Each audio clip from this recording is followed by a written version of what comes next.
Alright, welcome back. Good to see you again. Thanks for joining the channel. Today on the bench I have a Sony TC-238. This is an 8-track record deck. I've had a lot of interest in 8-track record decks in the last couple of years. People are starting to look for them, I think. So I think they're going to be regaining popularity. People want to be able to make their own tapes. But anyways, let's see. This is a Klein unit. Let's go through and see if it works or not. I've never plugged it in until today. And right now it's shut off. It's drawing nothing. And we're going to use this freshly restored or freshly serviced HK350i. Let's try this out.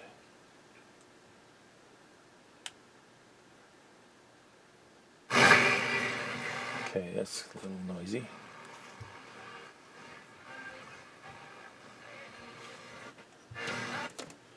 Okay, tape monitor. Crystal Gale's going to help today. Let's see what happens.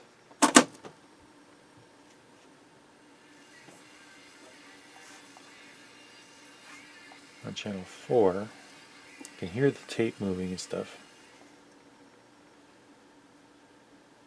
I think it's moving.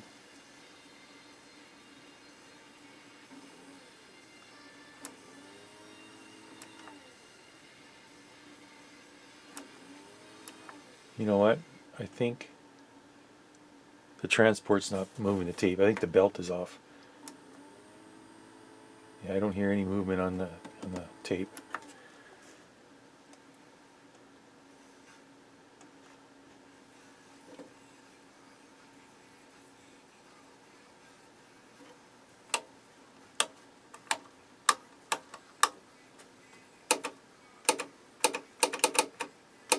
Yeah, it won't switch because there's no belt. Okay. I think I have a good idea what's going on. Put a belt in and see how it works. Let's have a first look inside. Nice clean lid. Interior is nice and clean. There's no dust. It's not vented either, so I don't know if somebody cleaned this or what, but where's our belt? It's gone. I don't see it anywhere.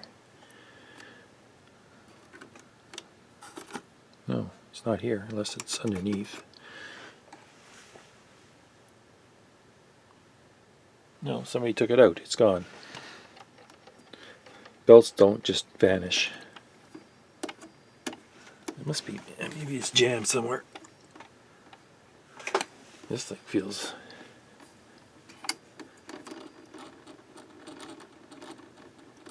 Okay. Noisy bearings. Very noisy. Uh-oh. We might not be able to do anything with this. You hear those bearings. Okay, let's just have a little look at what we got here. Power cord comes in and it goes under here. I think there's a splice under here. I think that's what's going on. Can't see it though. Oh, there's a fuse. Okay, I shouldn't be poking under there without looking. And it's exposed. There's a fuse under there. And this switch here, this one here, this will be the main power switch for the unit. So when I put a cassette in, or a cartridge, click that switch, motor starts up, amplifiers come alive, and this is supposed to be turning. Another switch here. I'm not quite sure what this one does.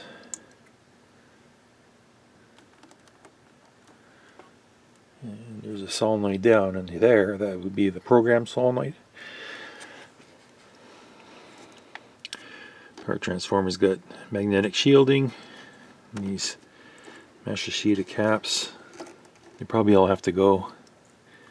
I'm trying to get a date code off this thing. I'm thinking it's late 70s, maybe 78, 76, something like that. It looks pretty old. I'm trying to find a date code. Oh, there's probably one on the motor or else the meters. So, yeah, these are early transistors. These 2SA733s. That key style was early type transistors.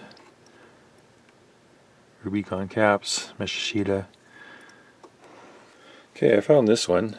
It's a new flat belt. I don't know what size it is yet, but it might be a little small, but I think this one will be good to test. We'll test the tension after we string it here.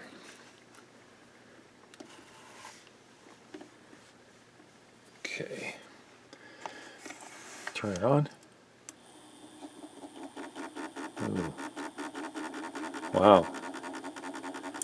Got some noisy bearings. Okay, we got some work to do. Okay, now that we got the drive working, let's see if we have any audio coming through.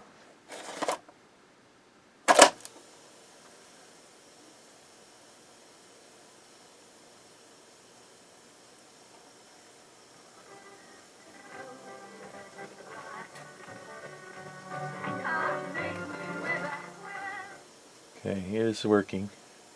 This pot is very dirty.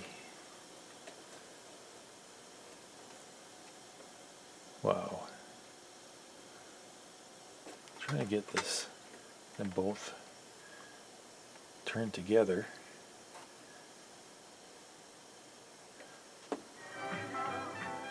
So it looks like one channel is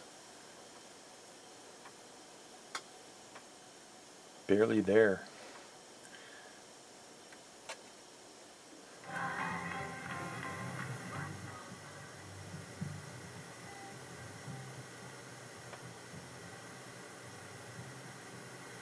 You hear the bleed through on the tape.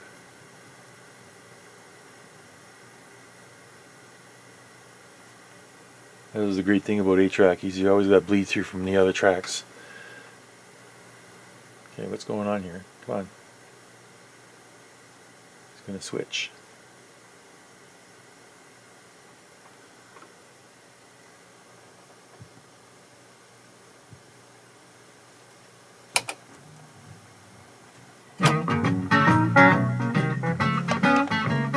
Okay, we only got one channel here. Let's try this side.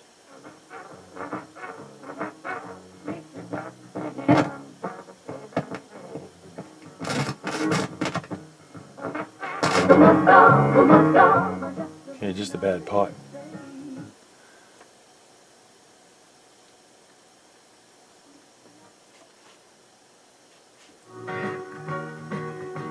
Okay, both channels are working. Sounding good. Now I think the left has a really muffled sound to it.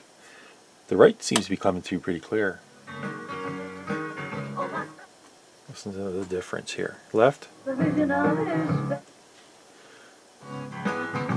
Right. So I think it's just caps and the one channel are dead. Okay. And then we got to do some bearing service. Let's try a few other things here. Program number 2 lamps out. Number 3 lamp. There it comes. Oh, it's just a dirty switch.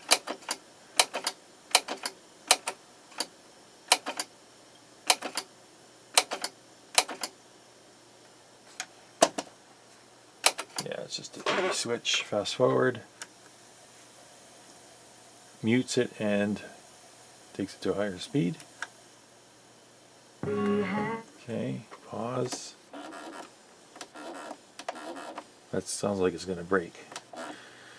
I don't know.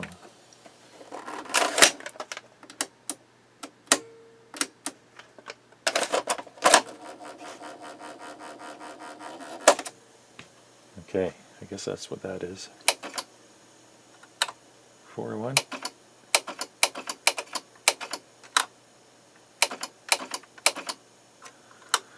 All right.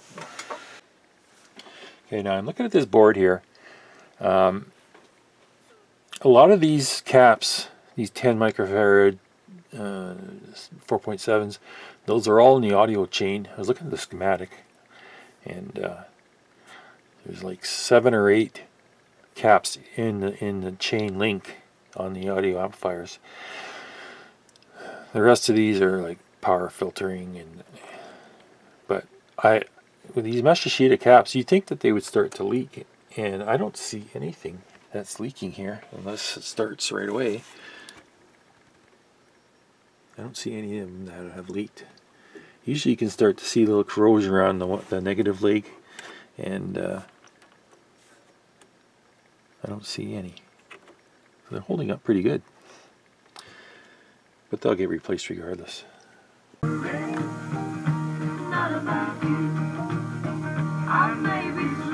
Yeah, I wonder if Content ID will get this one. Let's see. Yeah, we're going to do another pot cleaning video. My wife says, honey, it ain't weird. She give milk. One day that came into our yard. That's And he caught not bad. that milk cow right off. Okay, so it's 0. Ever since that rooster came into my yard, we had a rooster. He was turning queer, and he cockle-doo. Oh, gotta take that out.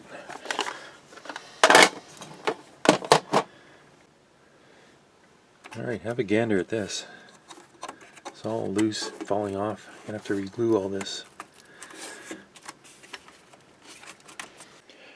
Alright, so I just finished recap, and that went well. It's pretty easy.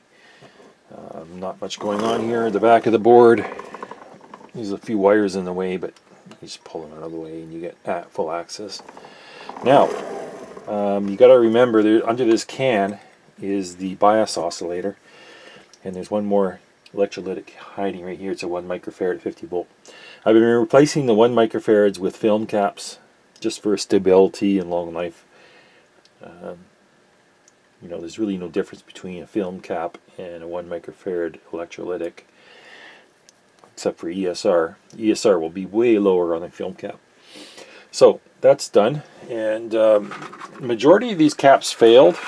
Either they're actually way out of tolerance. Probably half or more of these are 20% out of tolerance or more. So they're all gone. And I'm surprised I didn't see any leaking caps on those Mashishitas, but they're gone now, so we don't have to worry about them. So I got one more cap to replace, and then we're done with the audio board, and the power supply has also been recapped. So we're done with recapping. Alright, let's service this motor. A few things to note. If you look at it, the mounting is not symmetrical. It's way out of whack on the one side compared to the other. I don't know why they did that. And so just take these off. Rubber mounts, and they hold the two shell halves together.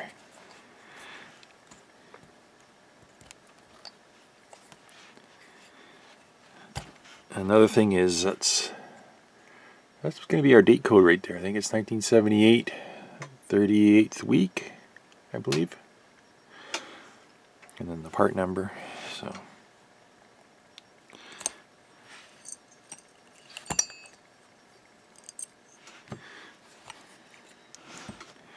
alright, magnetically shielded. Let's see. To get into this, we're going to have some fun. It's got magnetic shielding on the back too. Just wondering. Looks like somebody put grease all over this bearing here, like this black grease. What is this? Oh, that's really sticky. What is that stuff? Yeah, it's really sticky. And it's kind of coming out of the bearing. Huh. Now this is wrapped in a heat shrink. I'm wondering if we cut it to remove, we don't need to remove that, do we? We need to remove the back plate.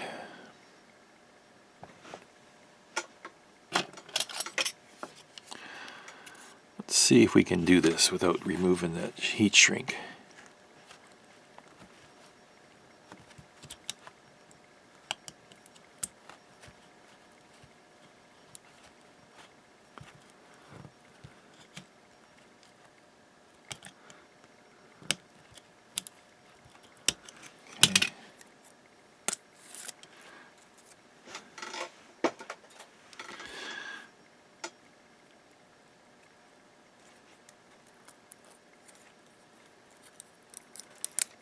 Magnetic shield.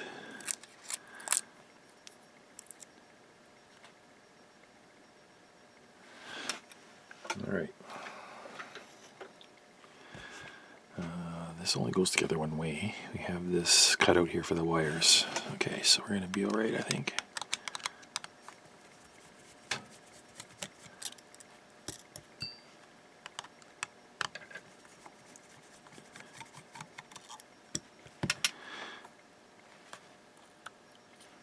To watch the brushes.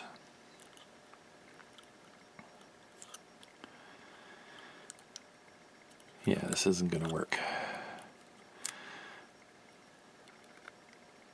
Look at how, I don't know, that's...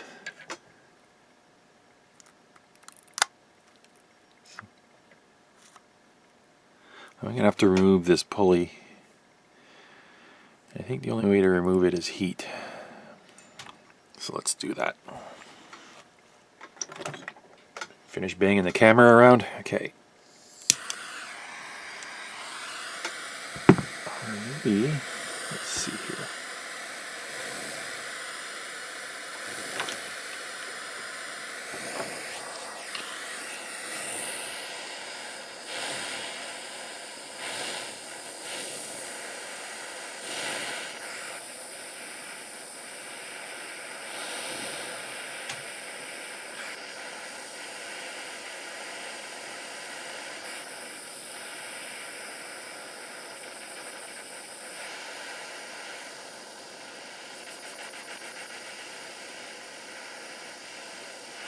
Okay, we're getting quite hot here. There we go.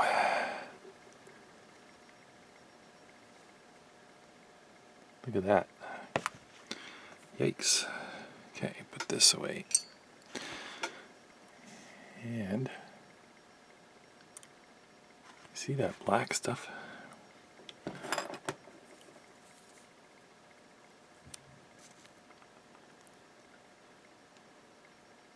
Very sticky. This is just petrified grease, I think. Wow. Okay. Well, we got the pulley off, so we should be able to open this up now. It's very hard to push through.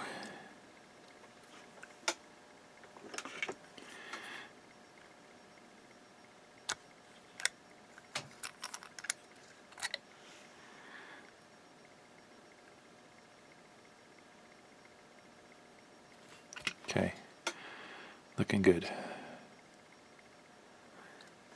Here's the internal assembly. We have a governor up front here. I'll take this. It doesn't want to come off, but we have a governor. We have weights. There's a weight here, and as it spins, it opens this contact,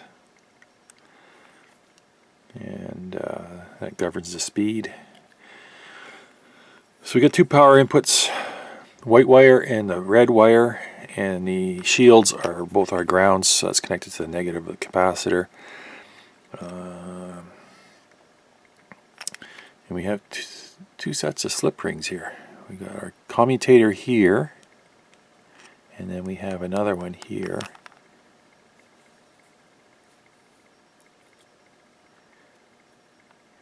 Anyways, let's just clean this up and lube it and reassemble it. Okay.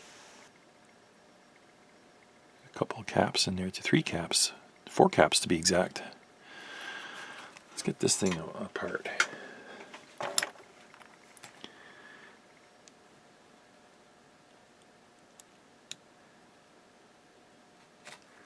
Just going to spread the brushes away from the commutator and gently lift up. And then out it comes.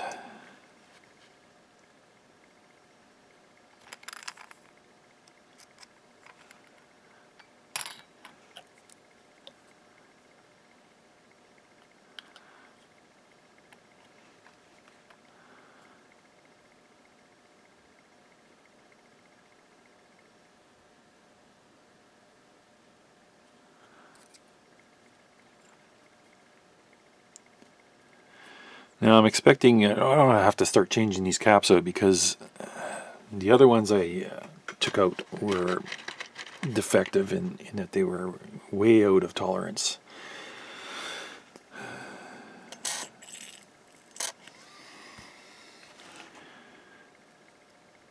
But in this application, I don't think it matters too much. They're probably there just for suppression. Okay.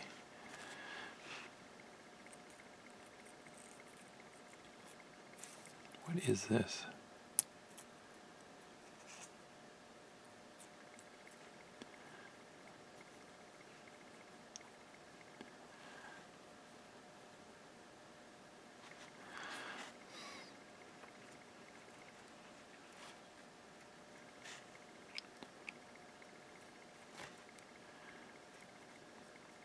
I don't know what that black stuff was.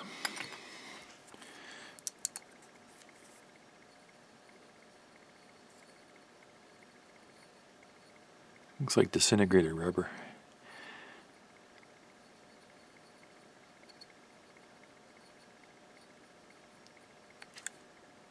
It's only on the outside too.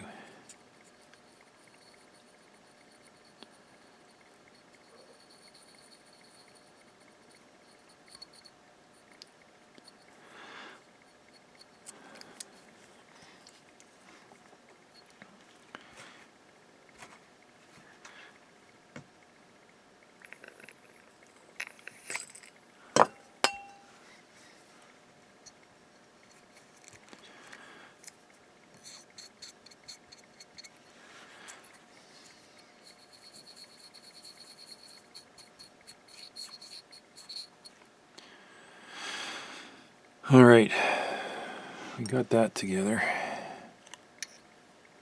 Yeah, that's not going to work. Need to clean this better.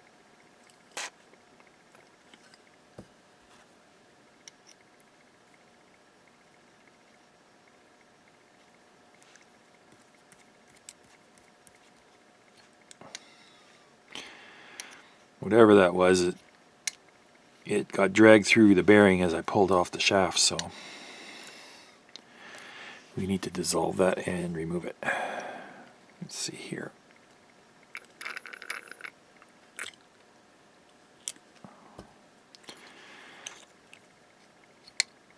It's getting better.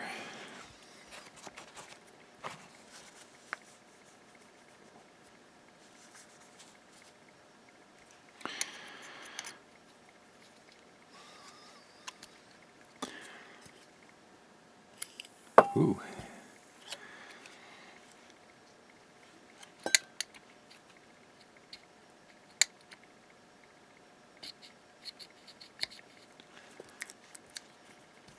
It's very sticky.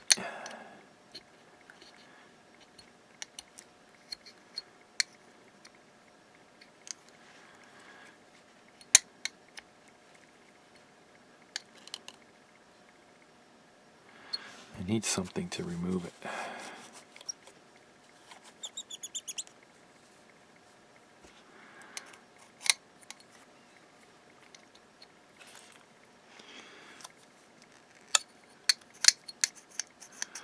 Just going to clean this bearing, I'll come back.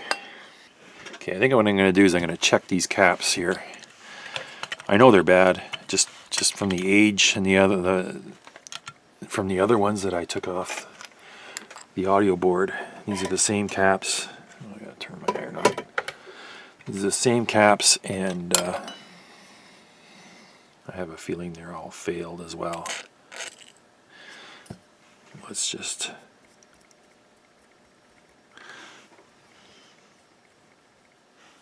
clean up some of this while we're waiting for my iron to warm up.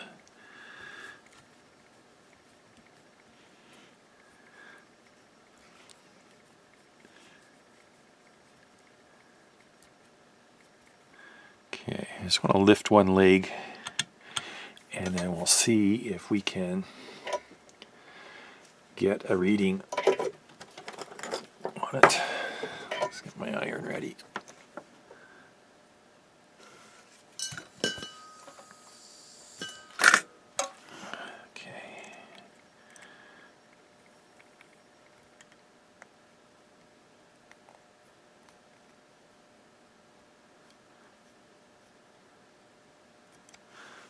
What's going on here?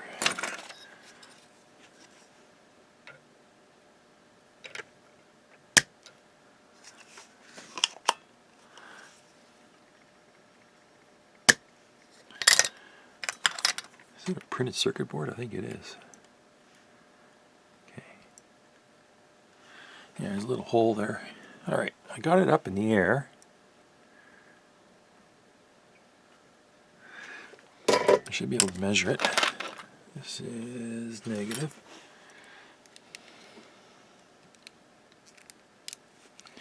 This is positive. And now this is like a 4.7 microfarad, and it's coming back at 6.2 microfarad, which is way out. Heavy leakage. ESR is around 20 ohms. Oh boy. Yeah, we should change these.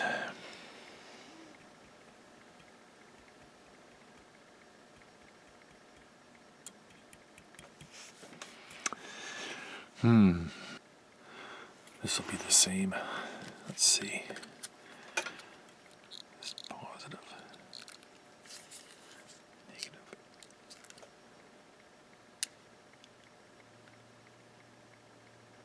I'm only getting 25 microfarad. Why? That's because... No, it's 10 microfarad. Why is it coming back as 25?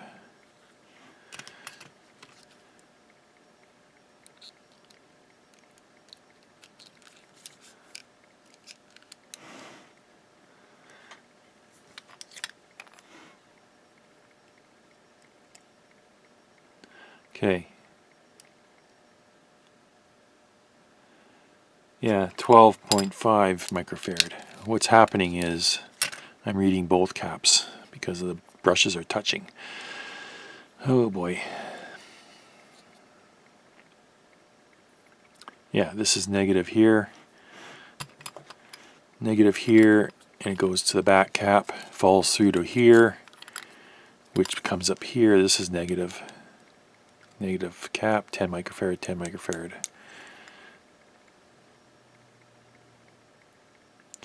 I'm going to leave them alone. I'm not going to do anything with these. I'm going to leave the caps alone. And I'm going to use 3-in-1 oil for everything.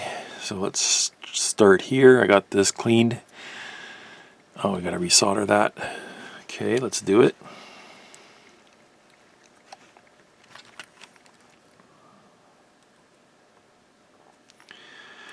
And get that back into the hole and resolder it.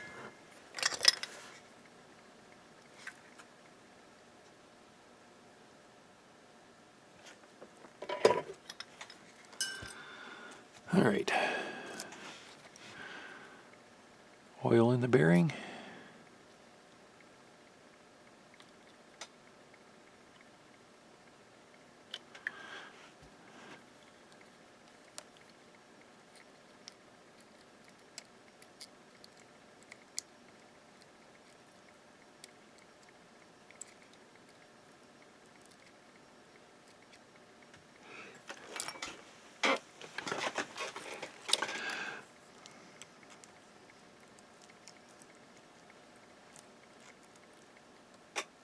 Get some fuzz in here.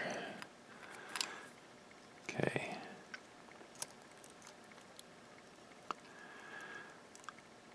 We're going to push these back and get this bearing in. There we go.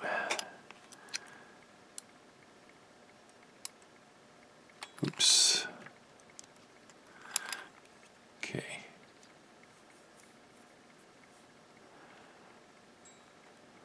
That's in. All right. Let's Let's lubricate this bearing.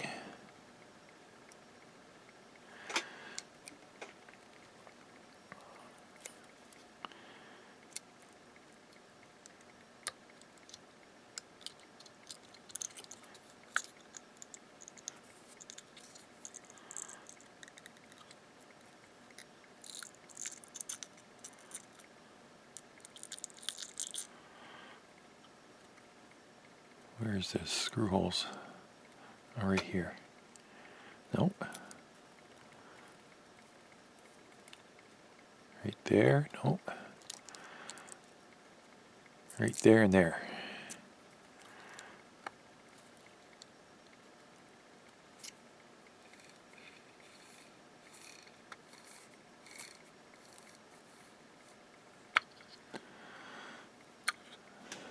There's paper in here.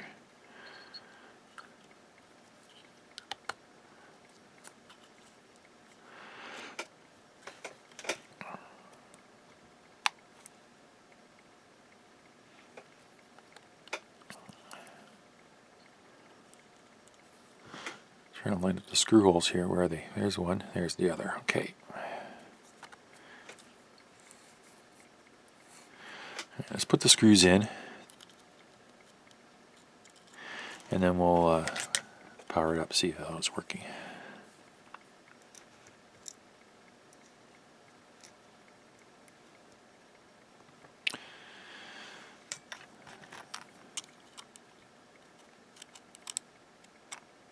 Right here.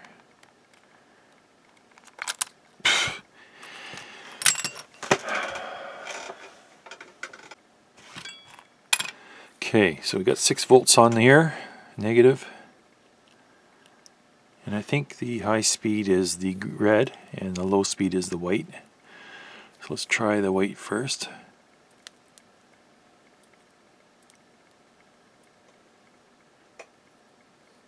Well, we got a dead short.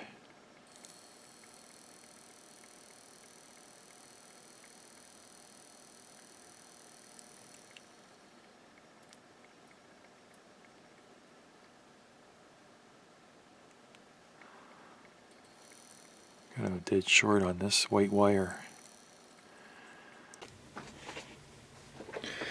Okay, so figured out this this motor wiring issue. I assumed that the red wire and the white wire were separate speeds.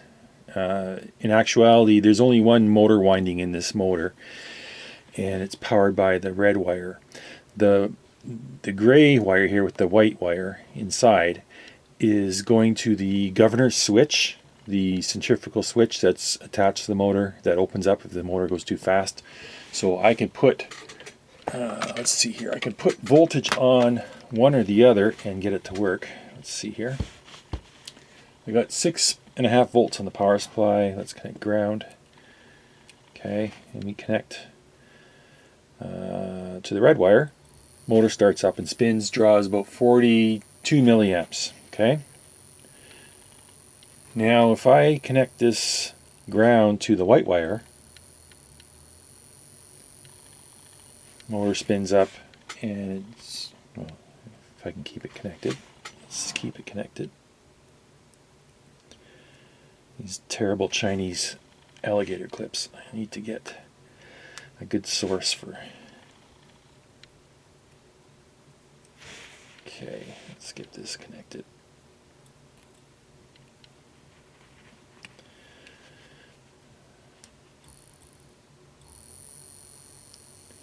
So if I go between the red wire and the white wire, get the motor spins, still 42 milliamps.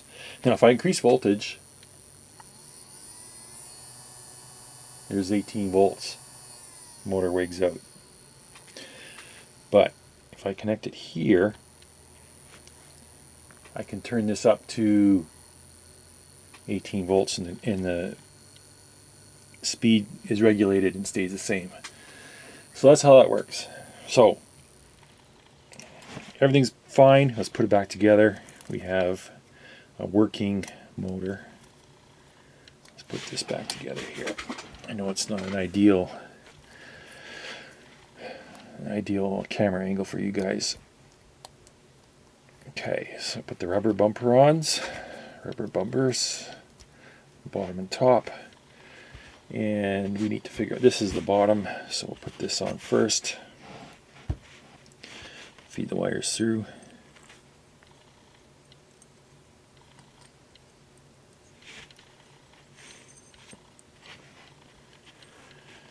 Now this can go here. Okay. And then put the top on, and it goes only one way. Alright. And then we need our, I can't remember if these goes, how these go. Let me check. It's from the top down. Okay, so we have to put these back on.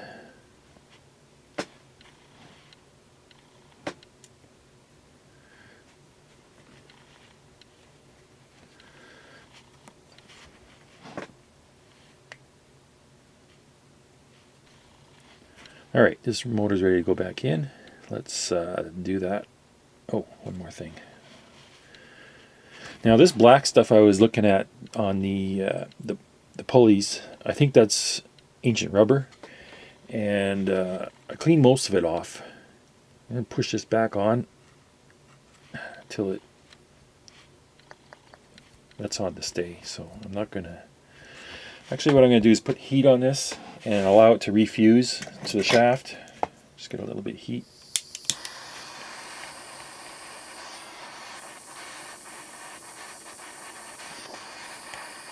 That adhesive will melt and reform and stick to the shaft again. Make it that much harder to come apart. Okay, that motor's ready to go back in.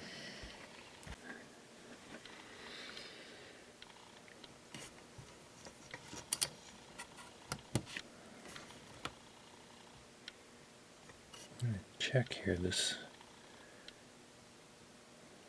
mounting holes.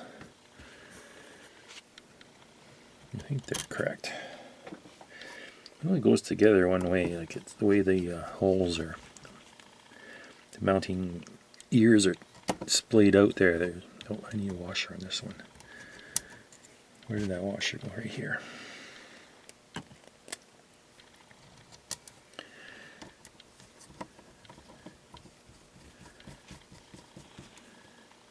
Okay. One thing I want to do is spin the motor under its own power and clean this surface. It's still filthy from the residue of all the dirt and whatever else it was. Okay, got this back in.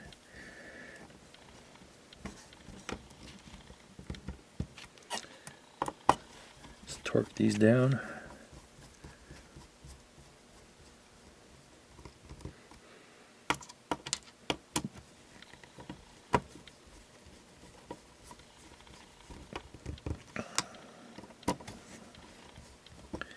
I think somebody came in here and cleaned the belt up. I'm seeing residue here. Here's some residue of belt, some black stuff. Somebody opened this up and cleaned the old belt out. It must have turned to mush. I'm gonna do this next.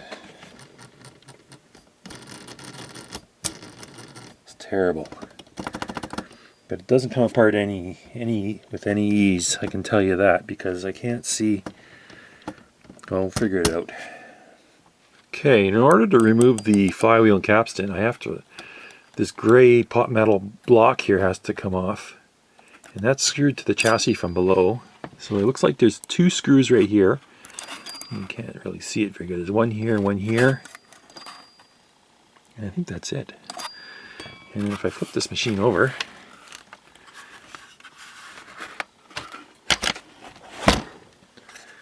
you can't really see anything. That's the problem with this. It's all covered over. So let me flip this way. You can see the underside here. It looks like I might have to remove this whole thing here with the solenoid, the switch, and the brackets, the wiring. The switch needs to be cleaned anyways because this is what gives us our track indicator lights, and it wasn't working consistently. So let's take this apart and pull off this cover and this solenoid, and I'm going to leave everything attached wire-wise, and then see if we can get this thing apart so we can service the bearings. Okay, so if I remove 3 screws, 1, 2, 3, and this just lifts off, everything stays attached. And there's our switch assembly. Looks pretty dirty in there. But this is what we're after. I think we're after this screw here and this assembly. Let's just take that screw out and see. Where the hell's my screwdriver? Okay. Let's just take this screw out and see if it should just drop out from the top. Or maybe not. Maybe it's this one too. No, I got both screws.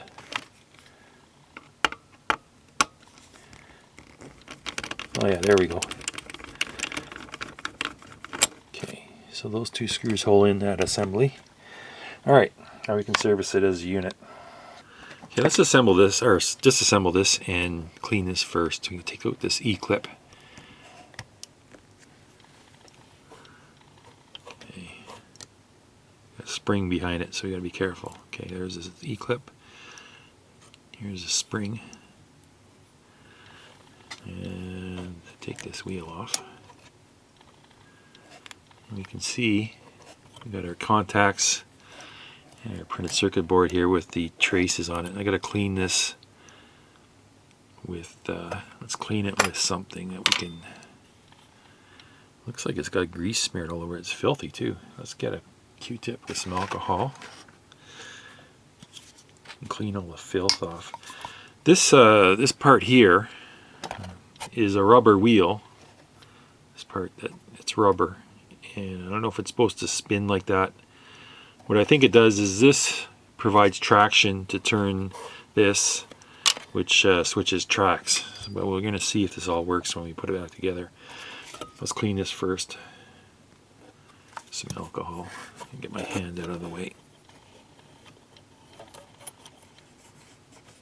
You can see chunks of rubber everywhere. Hair and other nasty stuff. Look at that. But I think we'll get it.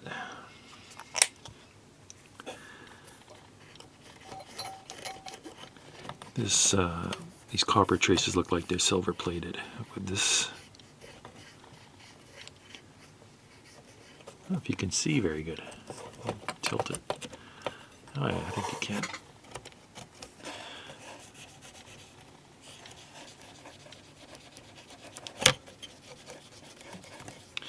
If this mechanism doesn't work, then the whole tape deck is pretty much a waste, because you can't change tracks without it.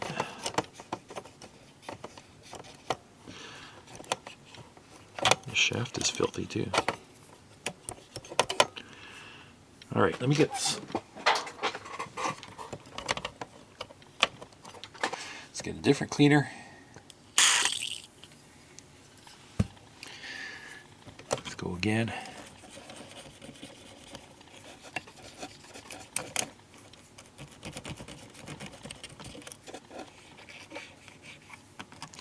It's a trash, dried up grease. Okay, I think I got this clean now.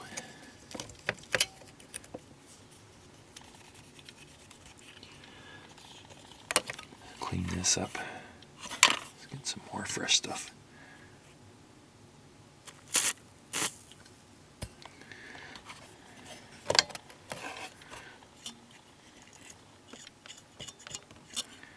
Everything's silver plated here.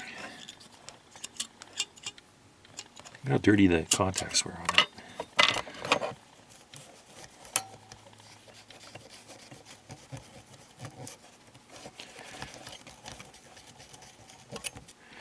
Okay. I think I'm good.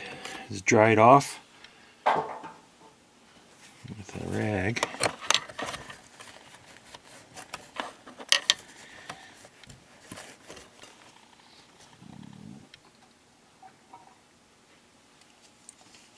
What I'm going to use is just deoxit DL100, place a bit on where the contact slides.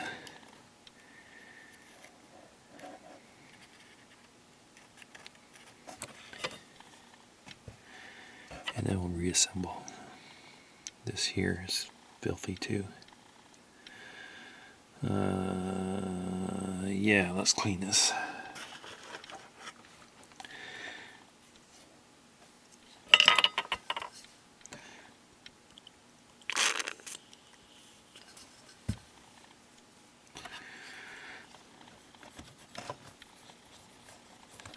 This cam here determines the height of the playback record head. It's a cam profile. It's got 4 steps on it. If you can see the 4 steps, got 1, 2, 3, and then 4. They're all different heights. And that determines the... Okay, so we got that clean. Let's lubricate. Oh boy.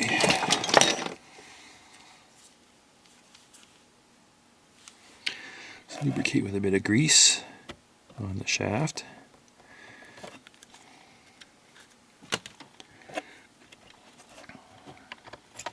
And try not to assemble upside down.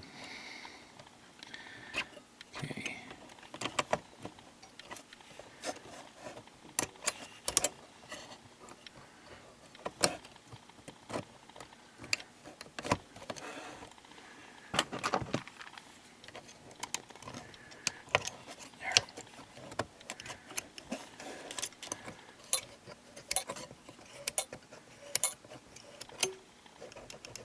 Okay, spring.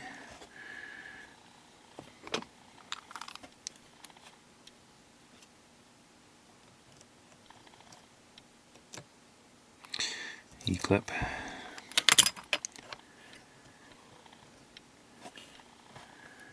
This might be tricky because I have to hold the spring down.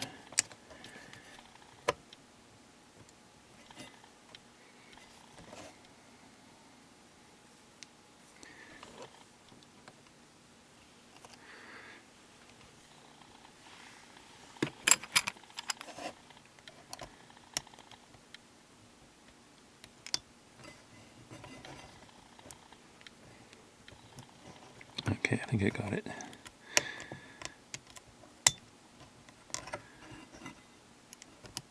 I did have it.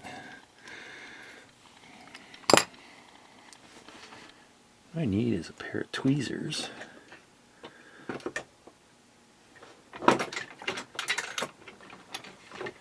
Here we go. A pair of tweezers that can...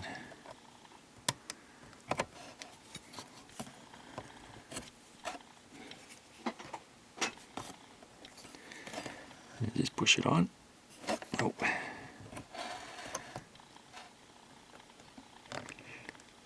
Wow, that's tight. Why won't that go on? The spring is jammed in it probably. Well, let's use a little force. There we go. Okay, the spring's not... Okay. Everything works still.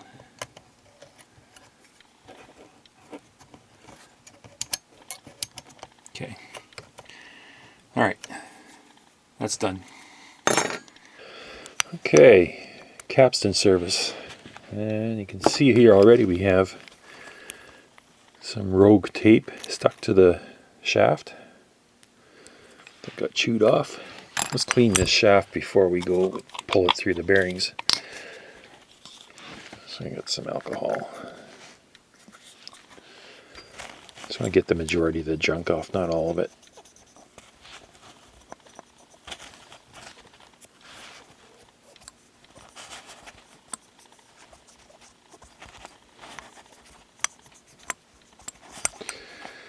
And then we can, yeah, there's quite a bit of trash on there.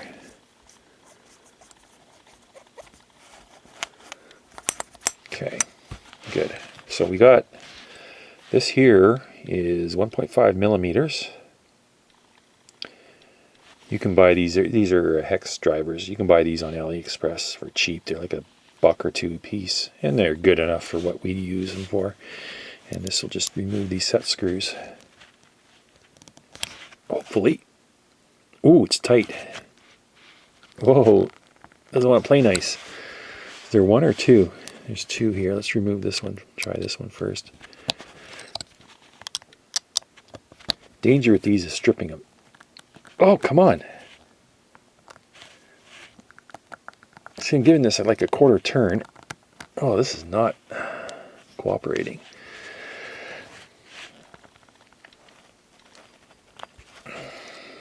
You're kidding me. I wonder if I can take this off. I really don't want to.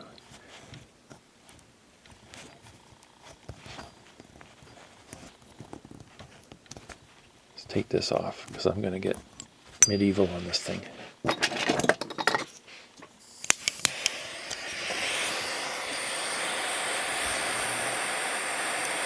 Oops. There's a washer there that didn't like that. There we go. Wow. They use thread locker on these, I'm pretty sure.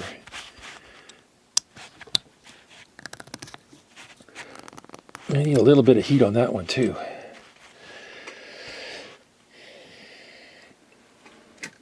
Let's put this here just to protect that washer.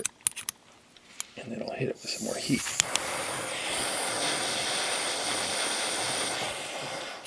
Okay, that should be enough. There we go.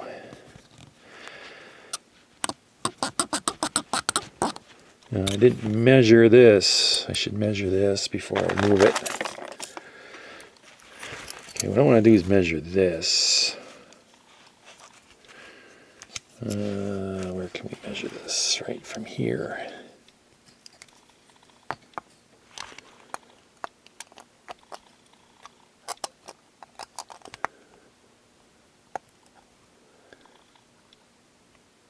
Okay, so from the flywheel to the top shoulder, we got 45.5 millimeters. Sorry, millimeters. Should remember that. It's not that critical. That's loose. Loose. We'll pull this off. It doesn't want to come off. There we go. Okay. Definitely had some kind of adhesive on there.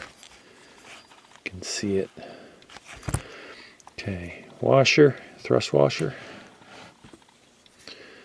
See if I can find a new one. This one's a little warped now.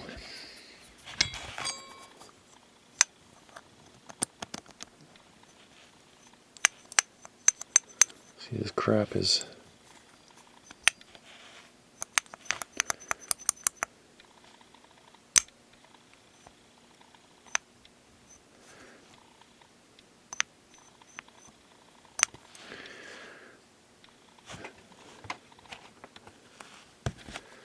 just try removing some of the residue just by this. That should be good.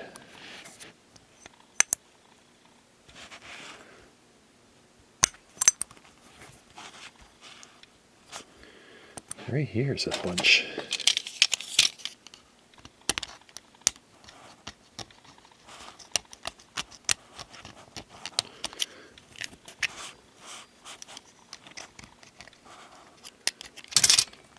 There we go. That's better. Got some up here too.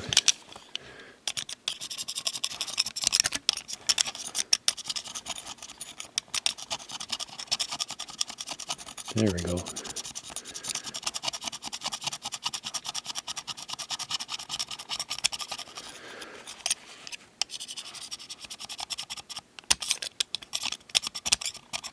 It's the thread locker they use. I think it just kind of seeps into all cracks and flows in there and then hardens. Okay.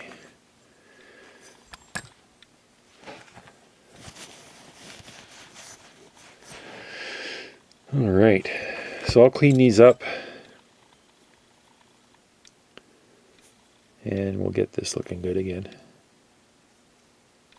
See, there's some wear on this bushing here on this side. That might be from the belt is pulling actually this way, going this way, and actually the force of the pinch roller across the shaft is probably pushing it this way too. That's why it's showing wear on that back side.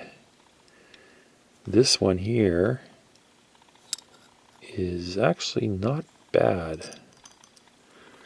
There's still wear on it though, on the back side. What I could do is pop these bushings out, give them a 180 degree turn, and pop them back in, and then it'll be just like brand new. Let's just clean these bushings some more.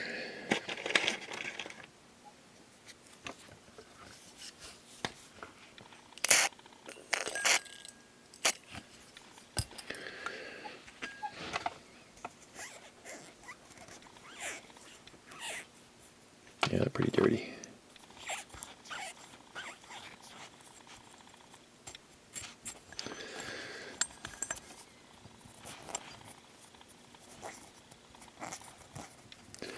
All the crap and junk from the tape flakes off and it falls down onto this bottom bearing.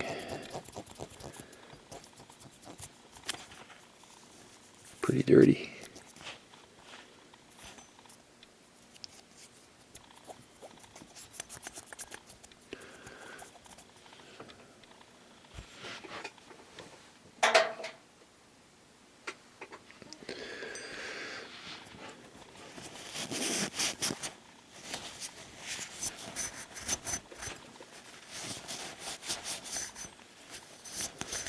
All right, I think that's good enough for cleaning.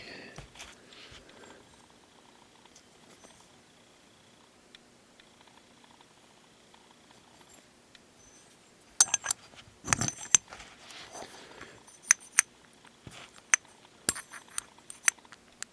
little bit of slop in those bearings. Doesn't have to be perfect, I don't think, as long as it...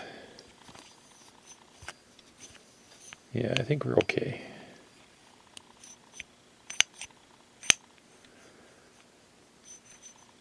I think what I'm going to use is I'm going to re-grease these with synthetic grease.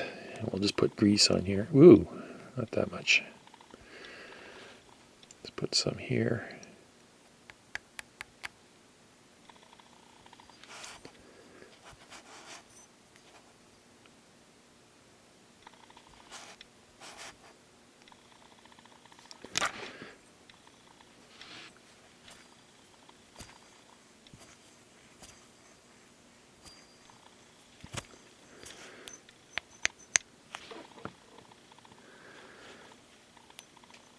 Okay, clean off the excess here.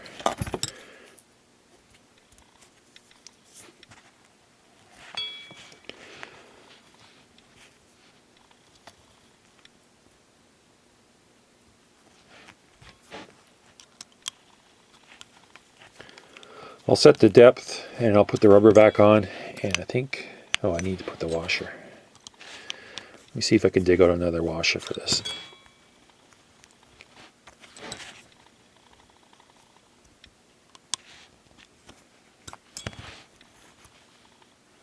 Okay, this washer I melted here is a plastic washer, but it's got it's impregnated with graphite. You can see it's kind of got a graphite look to it. If it wasn't warpled, I could use it again, but I don't think it's going to work now that it's domed like that. It's dished. It's probably going to put pressure on. So I just picked out a regular aluminum washer, and I'm just going to put lubrication on here, because I think the washer just provides a little bit of a thrust surface, and then we can put a little bit of grease on this side too, just a little touch, and then we'll put that on and adjust our height, and then we'll be done. So what do I need here? 40 I forgot what it was, 47.5. I'll have to check. Okay, let's see if we can get this done.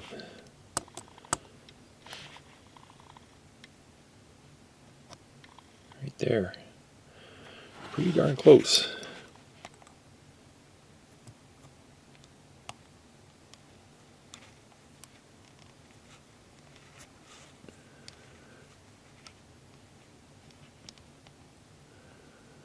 Good, I think.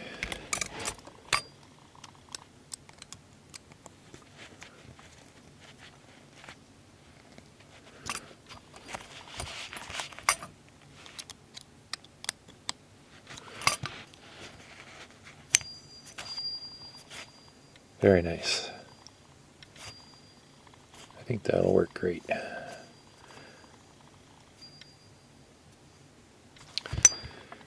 I'll put this back on. Did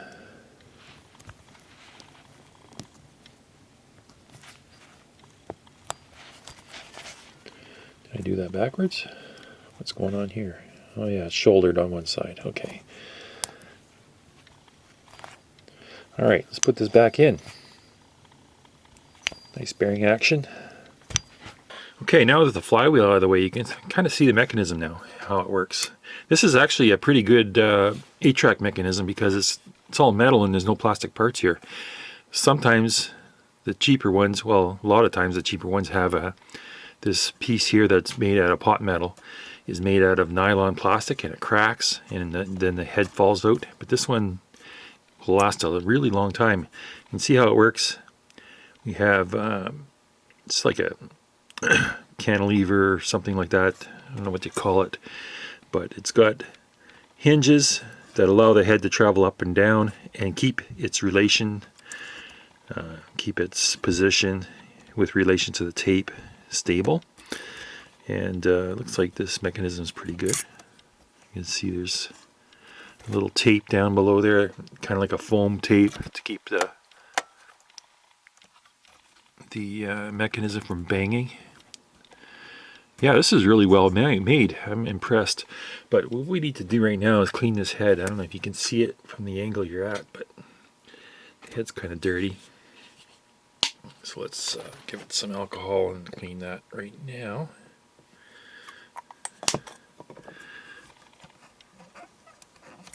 You can see the filth all around here. 8-tracks are notorious for, you know, you pull them out and you throw them on the seat of your car. They collect dust inside and stuff, and then when you put them back in, all that dust gets transferred in. So all this crap here needs to be mopped up. All this black stuff. The head is looking a lot better. And it looks like it doesn't have much wear either, which is good. I'm gonna get another cotton swab here. We need to clean this yellow thing here is a switch. Oh yeah, you can see right away it's filthy. Clean it from this side maybe.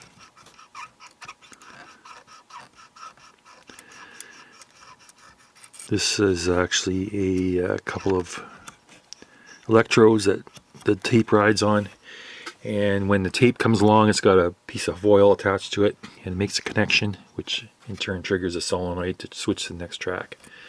So that's how that works.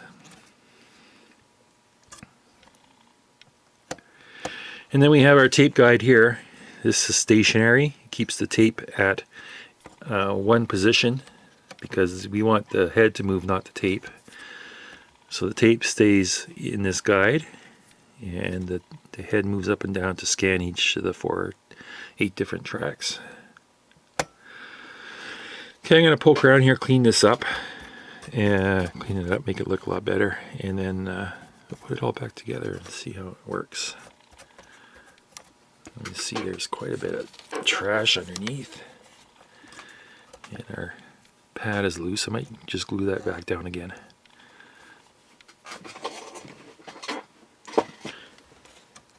Yeah, I will glue that pad back down again.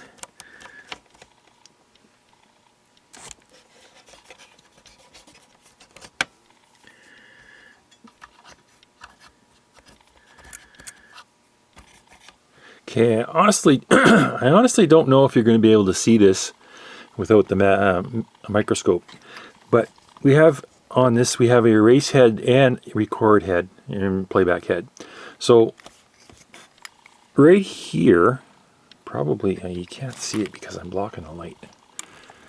Right here, there's a spot on the gap where it shows, you can see there's a head, a gap, and that's your erase head. And if you go over probably 1 millimeter to the right, there's another gap that you can barely see. It's very, very small and it's very discreet. And that is the record playback head gap. And they are right next to each other. So you have erase here and then record playback right about here. And like I said, I don't think you can see that on the video, but it's kind of unique for this. Right here's the gap, and then here's the other gap. And it's all integrated into the same head, so it's kind of interesting. Okay, we're done with the bearing service on the motor and the capstan, and look at that. That's perfect. That's the way it should roll. And that's with grease. If I used oil, it would probably spin for a lot longer than that. But that's working good. It's silent now, not making much noise. So let's put a belt on it and try it out. I just want to confirm the action of the head assembly, the head track assembly. Okay, your belt on. Let's switch this on. And let's see here, that's track 1, track 2, 3, 4. Didn't look like it went down far enough. 1, 2, 3. 1, 2, 3, 4. Okay. Looks like it's all working good. Now, what I want to do is I want to do head alignment, but in order to do head alignment, I need to use a commercial factory tape with copyrighted music. It's pretty much the only way because I don't have an alignment tape. But I'll do the alignment off camera because we'll get copyrighted if I do it on camera. And I'll get this set up and then we'll have a quick listen and see how it sounds. Okay, what I'm going to do is this adhesive looked like it crystallized. It's really dry and flaky. I'm going to take a brass brush on a Dremel and just lightly knock all that off, and then I'm going to mix up some 2-part epoxy and just re-put that back on. I'm looking at this. I don't see any damage or dents or anything. This is really nice condition. A few light scratches on top. Could probably polish those out. But this looks really nice. I'll take the opportunity to clean it too, and then I'll glue that back on. Well, this is a fine how do you do. I was using it for about an hour and then the motor just died. So, no motor. But if I put it on high speed, the motor works. So the motor itself is fine, and the contacts, the commutators, everything's fine.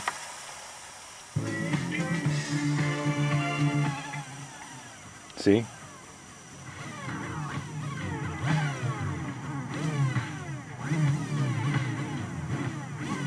It's the governor contacts are dirty. That's what's going on here,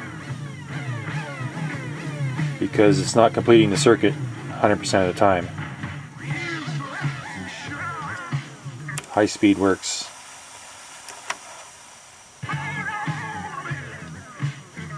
Yeah, so I got to open that motor up and clean those contacts. It's yeah, it's really struggling to maintain speed. Yeah, I have a feeling if I just leave it, it'll probably clear itself, but I'll just let it run for another half hour and see what it does here. It just seems like it's cleaning itself as it's working, but it doesn't sound good at all.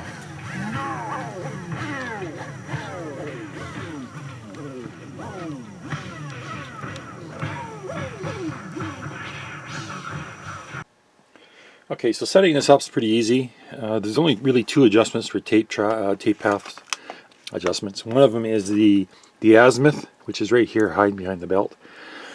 This adjusts the head tilt this way. So ideally we want it straight up and down so that it gets the maximum signal off the tape and lays down the maximum signal when it's recording.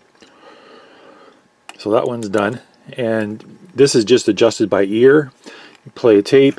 What I played was Elton John. Oh, this is Rod Stewart. Sorry, blondes have more fun. And I just played the tape and adjusted this back and forth slowly until I get the best sound reproduction out of both channels. It's a compromise, right? You don't get the best out of one when the others, like for example, it's a compromise, right? So if one channel sounds lousy, the other ones might sound fantastic, but you have to make it so that they both sound equal. And that's the first adjustment. The second adjustment is underneath. Second adjustment is underneath, and it's called the track height. So this adjusts the head up and down this way with regards to the tape. And again, the same thing. This is adjusted by ear. You keep going and make small adjustments. There's a lock nut on here. You loosen the lock nut and then turn the screw with a screwdriver and make small adjustments until you get both channels coming in equal strength and they both sound good. If you go too far one way, you'll start to hear the adjacent tracks coming in, bleeding through. You don't want that. So you make your adjustments and then you click your way through all the 4 tracks to see if they all behave properly. And if everything's good, you lock it down with the spanner and lock this so it doesn't turn. Other adjustments, this is output here on this side, this red and blue wire, and they come from here and here.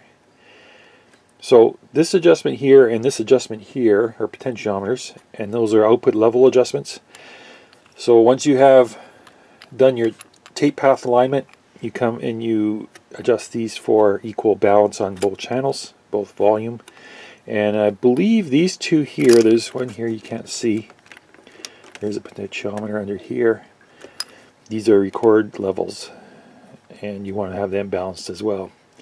So if you push it, pump in a pure tone on both channels and they're both equal, you should be able to adjust these two so that they're equal. And that's about it for adjustments, other than the bias, and I never touched any of that because it seems to be working good. Everything's done on this and it's complete, so let's have a little listen. Now you have to remember, this is 8-track technology, was not high-end stuff. It did have a wider tape and a higher tape speed than cassette, which is to its advantage, but it also has lots of drawbacks too. And one of them is wow and flutter, because of the mechanism is so primitive that it's wow and flutter is part of the game here. So that you just have to listen to it and enjoy it as part of the medium. So got it connected up to an amp, and let's listen to how it sounds. Can't show you very long here.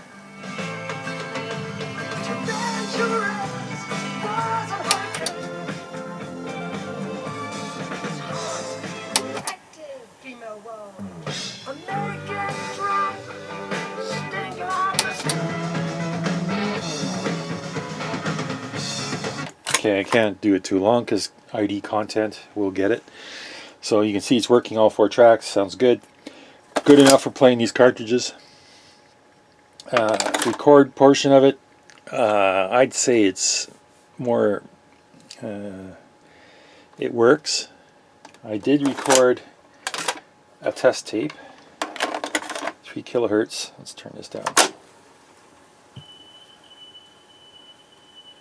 But even there, you listen to it, you can hear all the fluttering and wow in the speed, and dropouts in the tape, and everything else that comes along with this medium. So that's it for this one. I am done, and I am going to wrap this up and send it back to the owner. And that's it for this one. So thanks for watching. Take care, and we'll see you on the next one.